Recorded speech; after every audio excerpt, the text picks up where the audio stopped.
Morning అండి అందరికీ. ఈరోజు మనం బేసిక్ సైన్సెస్ చాప్టర్లోని ఎనాటమీ అనే టాపిక్ అయితే మనం డిస్కస్ చేద్దాం. ఇందులో మినిమం బేసిక్స్ ఏంటనేది ఈరోజు మనం డిస్కస్ చేద్దాం. ఓకే, ఫస్ట్ ఎనాటమీ అంటే ఏంటండి? అసలు ఎనాటమీ అంటే ఏంటి? ఎనాటమీ అంటే మానవ శరీరం ఉంటుంది కదా, అంటే శరీరం యొక్క నిర్మాణ శాస్త్రం అనమాట. అంటే ఒక ప్రాథమిక నిర్మాణం అనమాట. మనదంతా ఒక ప్రాథమిక నిర్మాణం. దానికి సంబంధించినటువంటి ఒక శాస్త్రమే ఎనాటమీ అనమాట. ఓకే, శరీర నిర్మాణ శాస్త్రమే మనం ఎనాటమీ అంటారు. నెక్స్ట్ అయితే మన శరీరం ఉంటుంది, అంటే మన బాడీలోని ఆర్గాన్స్ ఉంటాయి, టిష్యూస్ ఉంటాయి, బోన్స్ ఉంటాయి, మజిల్స్ ఉంటాయి, మరియు వాటి నిర్మాణాన్ని అధ్యయనం చేస్తుంది అనమాట. అంటే శరీర నిర్మాణం గురించి అధ్యయనం చేసే శాస్త్రమే ఎనాటమీ. అంటే శరీర నిర్మాణం గురించి అధ్యయనం చేస్తుంది అంటే శరీరంలో ఏవి ఉంటాయి అనేది మనం ఇప్పుడు ఆర్గాన్స్ ఉంటాయి. అంటే ఆర్గాన్స్ అంటే ఏంటి? ఇప్పుడు ఆర్గాన్స్ అంటే బాడీ పార్ట్స్. ఓకే, ఆర్గాన్స్ అంటే బాడీ పార్ట్స్, అంటే అవయవాలు అనమాట. అంటే టిష్యూస్ అంటే కణజాలాలు, బోన్స్ అంటే ఎముకలు, మజిల్స్, ఇవన్నీ కూడా అంటే అన్ని కలగలిపిన యొక్క నిర్మాణం గురించి అధ్యయనం చేస్తుంది అనమాట. ఎనాటమీ అంటే శరీర నిర్మాణం గురించి అధ్యయనం చేస్తుంది అనమాట. ఇప్పుడు ఇక్కడ హ్యూమన్ బాడీలోని ముఖ్యమైన లెవెల్స్ గురించి చూద్దాం. సెల్ అంటే ఏంటి? సెల్ అంటే కణం. అంటే మన శరీరం అనేది ముందు స్టార్టింగ్ ఒక కణంతోనే కదా ప్రారంభమవుతుంది.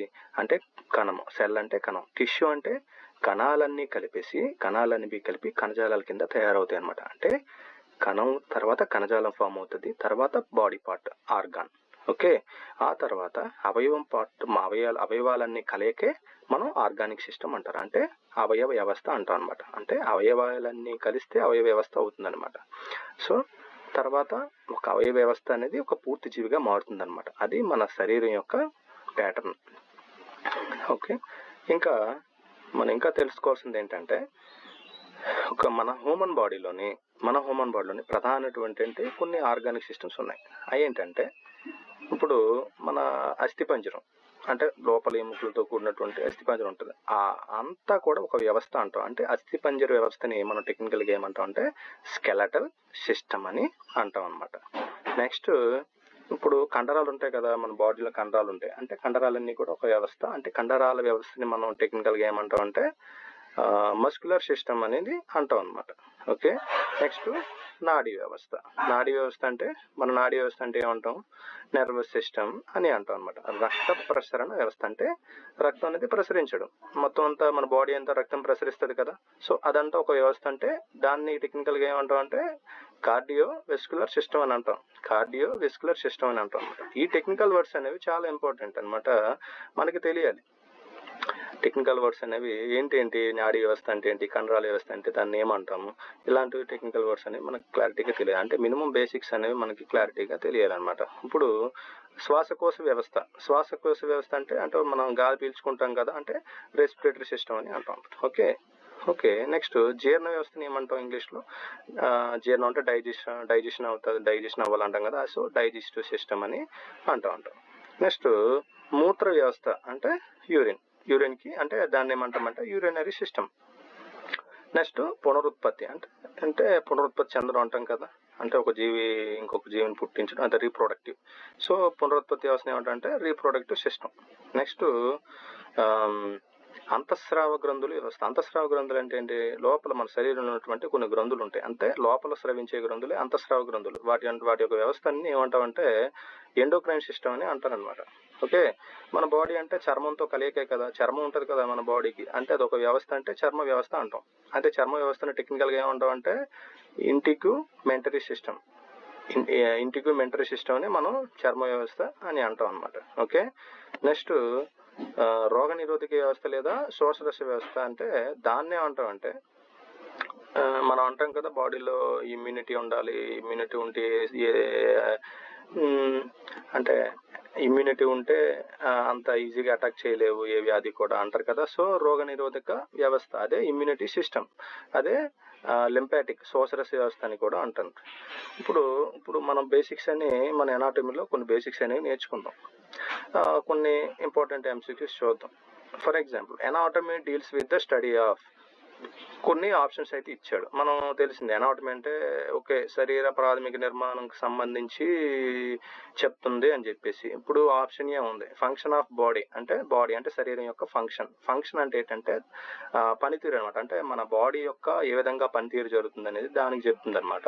నెక్స్ట్ ఏంటంటే ఆప్షన్ బి వచ్చేసి స్ట్రక్చర్ ఆఫ్ బాడీ అంటే నిర్మాణానికి సంబంధించింది అనమాట. అంటే మన బాడీ యొక్క నిర్మాణానికి సంబంధించిందా, లేదంటే ఆప్షన్ సి డిసీజెస్ అంటే వ్యాధికి సంబంధించిందా, లేదంటే ఆప్షన్ డి డ్రగ్స్ కి సంబంధించిందా అని అడుగుతున్నాడు. ఏంటి ఈ అన్నిటిలో కరెక్ట్ ఏంటంటే అనాటమీ అంటే శరీరం యొక్క నిర్మాణానికి సంబంధించిందని మనం నేర్చుకున్నాం కాబట్టి option B structure of the body అని అలా పెట్టాలి answer. Next so the basic structural and functional unit of human body. ఇప్పుడు స్ట్రక్చర్ అంటే ప్రాథమిక నిర్మాణానికి సంబంధించి, functional unit of the human body. Okay, ప్రాథమిక పనితీరుకి సంబంధించి అంటే హ్యూమన్ బాడీలోని ప్రాథమిక అంటే the basic structure and functional unit అనమాట. అప్పుడు ఒక క్రియాత్మకమైనటువంటి ప్రాథమిక ప్రమాణం అనమాట. ప్రమాణం గురించి అడిగారు అనమాట. ఏంటి మన హ్యూమన్ బాడీకి ఏంటంటే సెల్లే కదా మెయిన్ అన్నిటికన్నా. టిష్యూ కణజాలమా, బాడీయా, లేదా సిస్టమా, సెల్ అంటే సెల్ అని పెట్టాలా. Okay, next study of the body functions is called అంటే మన బాడీ అంటే మన బాడీ యొక్క ఫంక్షన్స్ ఈజ్ కాల్డ్ అంటే పనితీరుకు సంబంధించినటువంటి దేని గురించి చెప్తుందంటే ఎనాటమీ అంటే ప్రాథమిక నిర్మాణం, బాడీ యొక్క ప్రాథమిక నిర్మాణం గురించి చెప్తుంది. ఫిజియాలజీ అంటే ఇదే ఫంక్షన్ అంటే బాడీ యొక్క ఫంక్షన్ గురించి చెప్తుంది. ఫిజియాలజీ అనమాట అంటే బాడీ ఏ విధంగా పనితీరుకు సంబంధించి వివరిస్తుంది అనమాట ఈ physiology. Okay, next question which is the largest organ of the human body. అంటే మన హ్యూమన్ బాడీలోని అతిపెద్ద అవయవం ఏమిటి అని అడుగుతున్నారు. ఏంటి మన మానవ శరీరంలోని అతిపెద్ద అవయవం ఏంటంటే స్కిన్నే కదా. లివరా, కాలేమా, బ్రెయినా, స్కిన్నా, హార్టా అని అడుగుతున్నారు. ఏమప్పుడు మనం ఏం పెట్టాలంటే స్కిన్ అని పెట్టాలి. Okay, next question suppose which is the largest internal organ of the human body. అంటే మన హ్యూమన్ బాడీలోని ఇంటర్నల్ గా లార్జెస్ట్ ఆర్గన్ అంటే అతిపెద్ద అవయవం అంటే శరీరం లోపల అతిపెద్ద అవయవం అని ఏమి అడుగుతున్నారు అనమాట. అతిపెద్ద అవయవం ఏంటి, లివరా, హార్ట్, లేదంటే కిడ్నీ, లంగ్స్ అంటే మనం ఏం పెట్టాలంటే లివర్ అని పెట్టాలి. కాలేమే లోపల హ్యూమన్ బాడీలో ఉన్నటువంటి ఇంటర్నల్ ఆర్గన్ పెద్దది అనమాట అది. Okay, next question how many bones are present in an adult human body. అంటే వయోజన మన హ్యూమన్ బాడీలోని ఎన్ని బోన్స్ ఉంటాయండి present. How many bones are present in adult human body. Okay, చిన్నపిల్లలు కూడా అడల్ట్. ఓకే, అప్పుడు మనం ఏం పెట్టాలంటే 206 లేదా 208, 210, 212 అన్నప్పుడు మనం 206 అని పెట్టాలి.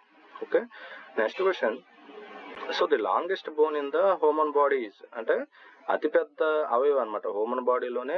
అతిపెద్ద బోన్ ఎముక. ఓకే, లాంగెస్ట్ బోన్ ఏంటండి, టిబియా బోనా, లేదా ఫేమరా, లేదా హ్యూమరస్, లేదా రేడియస్. ఇందులోని ఆన్సర్ ఏంటంటే ఫేమర్ అంటే తొడ ఎముక అనేది మన హ్యూమన్ బాడీలోనే అతిపెద్ద బోన్. అదే మనం పెట్టాలన్నమాట, ఫేమర్ అని పెట్టాలి. Okay, next question the smallest bone in the human body. Simple గా ది స్మాలెస్ట్ బోన్ ఏంది, స్టెపిస్ కదా. ఇన్క్యూసా, మాల్యూసా, స్టేప్సా, ఫేమర్ అంటే స్టేప్స్. ఇది చెవి దగ్గర ఉంటది అనమాట. ఎముక అనేది అతి చిన్న ఎముక అనమాట. ఓకే, ఇంకా the functional unit of the kidney అంటే ప్రాథమిక ప్రమాణం, ఒక క్రియాత్మక ప్రమాణం అనమాట. దేనికి క్రియాత్మక ప్రమాణం అడుగుతున్నాడు, కిడ్నీకి సంబంధించి. ఏంటదంటే ఆన్సర్ నెఫ్రాన్ కదా. న్యూరానా, నెఫ్రానా, ఆల్వియోలసా, శార్కోమిరియా అని అడిగాడు. మనకి నెఫ్రాన్ వచ్చేసి ఆన్సర్ అవుతుంది అనమాట. నర్వస్ సిస్టమ్ అంటే ఏంటి, నర్వస్ సిస్టమ్ అంటే నాడీ వ్యవస్థకి సంబంధించింది. దాని యొక్క క్రియాత్మక ప్రమాణం ఏంటంటే న్యూరాన్స్. ఓకే, నెఫ్రాన్ అనేది కిడ్నీకి న్యూరాన్ అనమాట. ఓకే, ఇదనమాట. ఇంకా సింపుల్ గా చెప్పుకోవాలనుకుంటే సింపుల్ గా అంటే ఇవన్నీ కూడా ఒక మన బేసికల్ గా గుర్తుంచుకోవాల్సిన విషయాలు అనమాట. అంటే ఒక చాప్టర్ చదివేటప్పుడు ఇప్పుడు అనాటమీ అనే చాప్టర్ చదువుతున్నాం. ఏంటి అనాటమీ అంటే ఏంటి, ఫిజియాలజీ అంటే ఏంటి, సెల్ అంటే ఏంటి, స్కిన్ అంటే ఏంటి. సో మినిమం బేసిక్ నీడ్స్ అనేవి మనం బాగా గుర్తుపెట్టుకోవాలన్నమాట. మన రివిజన్ టైంలో కూడా అనాటమీ అనగానే మనకి పదాలన్నీ గుర్తుకు రావాలి. ఓకే, ఇప్పుడు సింపుల్ గా అనాటమీ అంటే ఏంటి, అనాటమీ అంటే బాడీ యొక్క స్ట్రక్చర్ గురించి చెప్తుంది. ఫిజియాలజీ అంటే బాడీ యొక్క పనితీరు గురించి చెప్తుంది. ఫంక్షన్ అంటే పనితీరు గురించి చెప్తుంది. సెల్ అంటే బేసిక్ యూనిట్, ప్రాథమిక ప్రమాణం బాడీ యొక్క. స్కిన్ అంటే ఏంటి, లార్జెస్ట్ ఆర్గాను. లివర్ అంటే ఏంటి, లివర్ అంటే కాలింగ్, లార్జెస్ట్ ఇంటర్నల్ ఆర్గాను. 206 అంటే అడల్ట్ బోన్స్, ఫేమర్ అంటే అతిపెద్ద ఎముక, స్టేప్స్ అంటే చిన్న ఎముక, నెఫ్రాన్ అంటే కిడ్నీ యొక్క ప్రాథమిక ప్రమాణము, న్యూరాన్ అంటే nervous system functional unit. So ఈ విధంగా ఈ ఏం చాప్టర్ ఇది, అనాటమీ అనే చాప్టర్లో మినిమం బేసిక్స్ అనేవి అనేది ఈ విధంగా నేర్చుకోవాలన్నమాట. ఓకేనా? Thank you.